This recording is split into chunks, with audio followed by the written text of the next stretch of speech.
अध्यक्ष महोदय, जो बिल हमारे सामने रखा गया है उसमें बहुत सारे सुधारों की आवश्यकता है।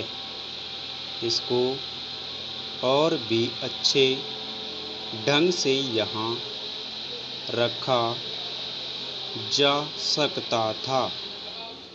मैं कुछ शब्द कहना चाहता हूँ और वह यह है कि जब जब भी आवश्यकता हुई, हमारे देश के मज़दूरों ने कभी बलिदान देने से अपने को पीछे नहीं रखा।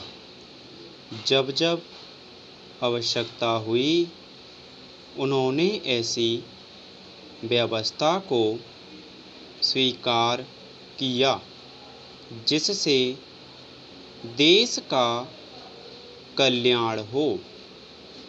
अभी हाल में जो समझौता हुआ उसे मज़दूरों की बहुत बड़ी कुर्बानी समझनी चाहिए।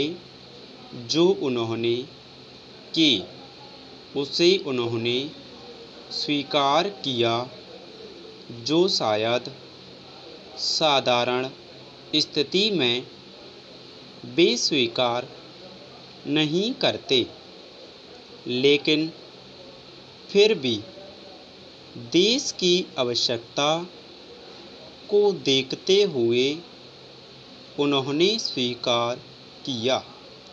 जब जब सहयोग देने की आवश्यकता हुई तो वे कभी पीछे नहीं रहे।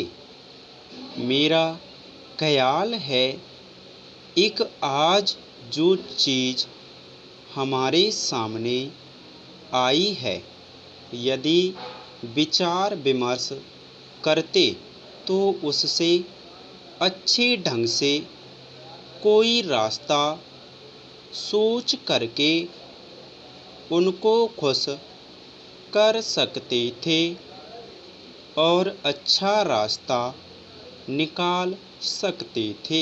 पैरा श्रीमान, बहुत सारी बातें हुई, लेकिन एक पहलू पर विचार नहीं किया गया जो मैं यहाँ रखना चाहता हूँ।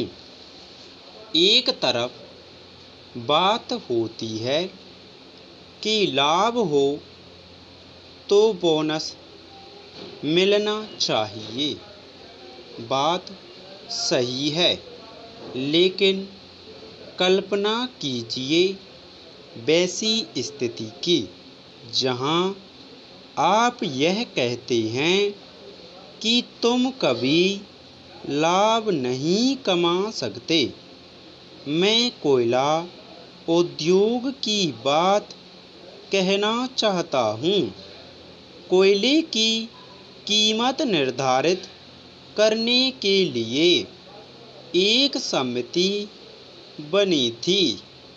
उसने कहा कि इनको अपना खर्चा चलाने के लिए कोयले का जो उत्पादन होता है उसमें आवश्यक है कि कोयले की कीमत बढ़ाई जाए।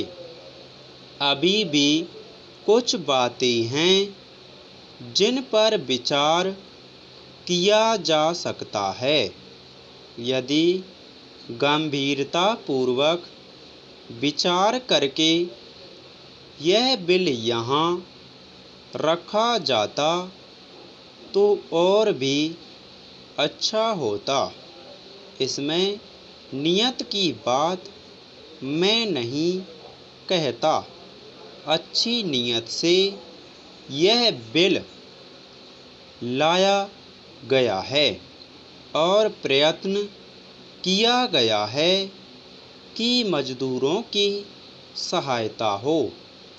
जो एक अव्यवस्था चल रही थी उसे दूर करने के लिए एक व्यवस्थित ढंग से नियम बनाया जाए, जिससे पूरे उद्योगों समान ढंग से मजदूरों को बोनस मिल सके और उद्योगों में शांति स्थापित हो सके।